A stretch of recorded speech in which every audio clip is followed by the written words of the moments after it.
فلا اقسم بالشفق، نہیں میں قسم کھاتا ہوں شفق کی۔ کبھی کبھی اقسام میں آپ دیکھیں گے والعصر والفجر واللیل، کبھی کبھی دیکھیں گے لا اقسم بیوم القیامہ، فلا اقسم بمواقع النجوم،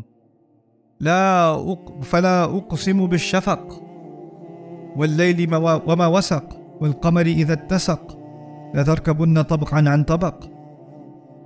لا کا لفظ یہاں استعمال ہوتا ہے اس طرح جیسے انگلش میں اگر آپ کہو نا نو، پھر اس کے بعد ایک ایکسکلیمیشن مارک ڈال دو، نہیں، یہ کب کہتا ہے کوئی؟ سارے لوگ باتیں کر رہے ہیں اور بیچ میں کوئی آ کے کہے نو، اس سے کیا مطلب ہوتا ہے؟ میں بتاتا ہوں، شٹ اپ، اسٹاپ ٹاکنگ،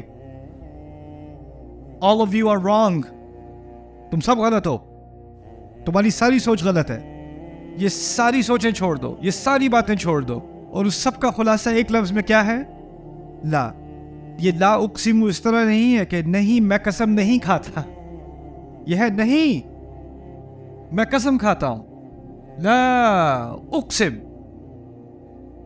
تو یہ لا روک رہا ہے غلط سوچ سے، اور اب صحیح سوچ کی طرف انسانیت کو لایا جا رہا ہے۔ میں خود قسم کھاتا ہوں کس چیز کی؟ بالشفق۔ شفق کہتے ہیں جب آسمان میں I don't know my colors in Urdu, orange کو کیا کہتے ہیں؟ اورنج کہتے ہیں، چلیں اورنج، نارنجی، جب آسمان میں نارنجی رنگ آنا شروع ہو جائے، عصر کے بعد مغرب سے پہلے، عصر ختم ہو رہی ہے، مغرب آنے لگی ہے، اور آسمان میں ایک اس کا جو رنگ ہے وہ سرخ کی طرف جا رہا ہے لیکن سرخ ابھی ہوا نہیں ہے، اس منظر کو جیسے مغرب قریب آتی چلی جا رہی ہے اس وقت کو کہا جاتا ہے الشفق۔ واللیل وما وسق، اور پھر میں قسم کھاتا ہوں رات کے وقت کی جب وہ تاریکی کی طرف جائے، والقمر اذا اتسق، اور پھر میں قسم کھاتا ہوں اس چاند کی جو پورا چاند بن جائے، 14ویں کا چاند بن جائے، اذا اتسق۔ تو تین باتیں آئیں یہاں پر، ایک ہے اندھیرے کی طرف سفر ہو رہا ہے، پھر اندھیرا مکمل ہو گیا، پھر اس کے بعد چاند وہ باریک تھا لیکن وہ ہوتے ہوتے موٹا ہوتے ہوتے مکمل ہو گیا، والقمر اذا اتسق۔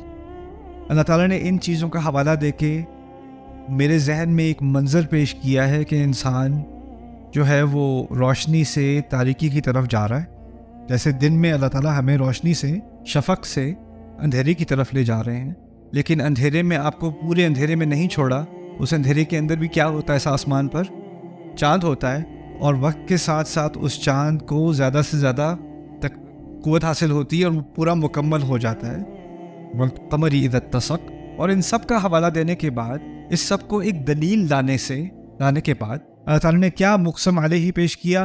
لَتَرْكَبُنَّ طَبْقًا عَنْ طَبَقٍ، تم سب ایک طبق کہتے ہیں سٹیج کو، ایک مرحلے سے دوسرے مرحلے تک سواری کرتے چلے جاؤ گے۔ لَتَرْكَبُنَّ طَبْقًا عَنْ طَبَقٍ، جس طرح دن ایک سفر سے گزر رہا ہے، ایک ایک لمحے میں اس کی سٹیجز ہو رہی ہیں اور چیزیں ڈیولپ ہو رہی ہیں اور آہستہ آہستہ تاریکی بڑھ رہی ہے، جس طرح چاند کو بھی پوری طرح اپنے مکمل ہونے میں ٹائم لگتا ہے، تم بھی اپنے اس دنیا کے سفر میں مرحلوں سے گزرو گے، طبقاً، ایک مرحلے سے دوسرا، دوسرے سے تیسرا۔ اگر آپ انسان کی جسمانی حالت کو دیکھیں، کس مرحلے میں تھا جب وہ ایک قطرہ تھا، پھر کس مرحلے میں تھا کہ بیبی اندر ماں کے پیٹ میں بن رہا ہے، اب تو ڈائیگرامز اور 3D امیجز بھی آ گئے ہیں کہ ایک ہفتے میں کیسا لگتا ہے، ایک مہینے بعد کیسا لگتا ہے، 2 مہینے میں کیا ہو رہا ہوتا ہے ماں کے پیٹ کے اندر، اتنا بڑا ایک بیج کے برابر ہے، ایک لیمو کے برابر ہے، اور ایک انگور کے برابر ہے، اور پھر اتنا بڑا ہے، اور اب now the baby can hear, now this is happening, now this is لَتَرْكَبُنَّ طَبْقًا عَنْ طَبَقٍ، stages inside the baby, inside the mother۔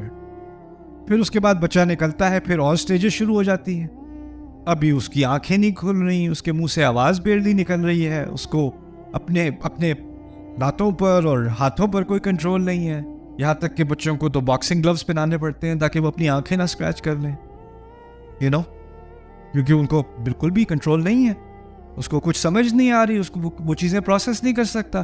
پھر آپ کی بچے کی ویژن ہوتی ہے، اس کو کچھ نظر نہیں آ رہا ہوتا، اس کو دھندلا نظر آ رہا ہوتا ہے، آواز اس کو صاف آ رہی ہوتی ہے.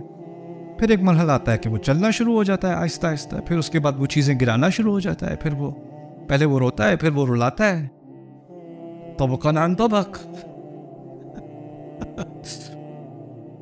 پھر اس کو سکھانا پڑتا ہے، پھر ایک لمحہ آتا ہے کہ وہ آپ کو سکھانے لگتا ہے. طبقات ہے نا، یہ مراحل ہیں زندگی کے. لَتَرْكَبُنَّ طَبْقًا عَنْ طَبَقٍ. پھر روحانی اعتبار سے بھی مراحل ہیں، اور مراحل میں ہوتا کیا ہے، یہ مثال بڑی پیاری ہے، کیونکہ اس میں صرف ترقی نہیں ہے. کیونکہ چاند جب پورا ہوتا ہے تو کیا ہوتا ہے، پھر گھٹنا شروع ہوتا ہے. سورج جو شفق کی طرف جا رہا ہے، اندھیرے کی طرف آ رہا ہے، پھر اندھیرا ختم ہوتا ہے، پھر ایک نیا پروسیس شروع ہوتا ہے. یعنی ایک اونچ اور نیچ اور پروگریس اور پھر ڈکلائن اور پھر پروگریس اور پھر ڈکلائن.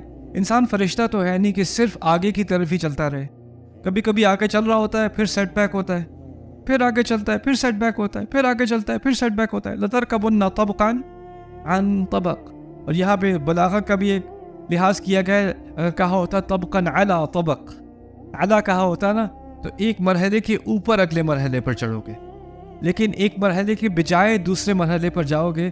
بجائے سے کیا بات سامنے آ گئی کہ ہو سکتا ہے کہ وہ مرحلہ نیچے ہو اور دوسرا ہو سکتا ہے مرحلہ آگے ہو. تو اونچ نیچ آتی رہے گی تمہارے اندر، اور ان سٹیجز سے تم گزرتے رہو گے. کچھ سٹیجز تمہیں پیچھے لے جائیں گی، کچھ سٹیجز تمہیں آگے لے جائیں گی. جیسے صحابہ ہیں، بدر میں آگے نکل گئے، احد میں پیچھے آ گئے.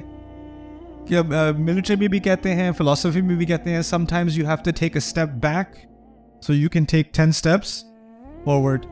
رائٹ، کبھی کبھی پیچھے آنا پڑتا ہے آگے جانے کے لیے. رائٹ، کرہ و فرہ کہتے ہیں، فارورڈ اینڈ بیک. تو یہاں لَتَرْكَبُنَّ طَبْقًا عَنْ طَبَقٍ. اب ہمارے لیے کیا کیسے اپلائی ہوتا ہے؟ آپ کی زندگی میں آپ کے اپنے پلانز ہوتے ہیں بڑے، پورا ہم اپنا ایک 10 ایئر پلان بنا لیتے ہیں کہ میں یہ بنوں گا یا یہ بنوں گی، اس کے بعد یہ ہوگا، پھر میری شادی ہوگی، پھر یہ ہوگا، پھر یہ ہوگا، پھر یہ. کیونکہ باقی سب نے پلان بنایا ہوا ہے تو میرا بھی پلان اسی طرح کا ہوگا. کسی کو دیکھ کے آپ اپنا پلان بناتے ہو کہ جیسا اس کا ہوا تھا ویسا ہی میرا بھی ہونا چاہیے. پھر اللہ تعالیٰ کہتے ہیں نہیں، آپ کا ایک اور پلان ہے. پھر وہ آپ کے پلان کو بالکل توڑ کے میرا تمہارے لیے کوئی اور پلان ہے. اور پھر انسان کہتا ہے نہیں، میرا پلان اتنا اچھا تھا، اللہ نے میرا پلان کیوں نہیں کرنے دیا؟ اللہ تعالیٰ آپ کیوں پلان بنا رہے ہیں، مجھے کیوں نہیں بنانے دیا؟ میری پلاننگ میں کوئی کمی تھی کیا؟ ہمیں کیا ہوتا ہے، اگر اللہ تعالیٰ کی کبھی کبھی اللہ کی تدبیر اور ہماری تدبیر ساتھ ساتھ چل رہی ہو، جو ہم چاہتے ہیں وہی اللہ بھی چاہتا ہے، پھر ہم خوش ہیں. پھر کبھی کبھی ہوتا ہے کہ اللہ کچھ چاہتا ہے جو ہم نہیں چاہتے، پھر ہم کہتے ہیں اللہ تعالیٰ come on, I'm a good planner. اللہ کا شکر ہے کہ دنیا، کائنات، حقیقت ہماری پلاننگ سے نہیں چلتی.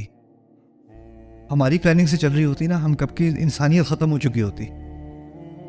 کیونکہ اگر انسان کہے کہ میری خواہشات کے مطابق زندگی چلنی چاہیے، تو پھر آپ سے اگلے انسان کی بھی خواہشات ہیں، اس کے مطابق بھی زندگی چلنی چاہیے، اور اس سے اگلا ایک اور انسان ہے، اس کے مطابق بھی زندگی چلنی چاہیے. اور ان کا آپس میں کانفلکٹ ہوگا کہ نہیں ہوگا؟ اور اگر یہ سب کے مطابق چلنے لگے، انسانیت ختم.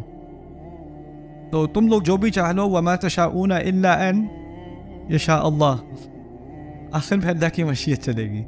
اللہ کا ایک پلان ہے، لیکن اس پلان کے ناطے تم نے پروگرس ضرور کرنی ہے. لَتَرْكَبُنَّ طَبْقًا عَنْ طَبَقٍ. کوئی نہ کوئی سٹیج سے تمہیں گزرنا ہوگا. سمجھ لو کہ یہ ایک مرحلہ ہے.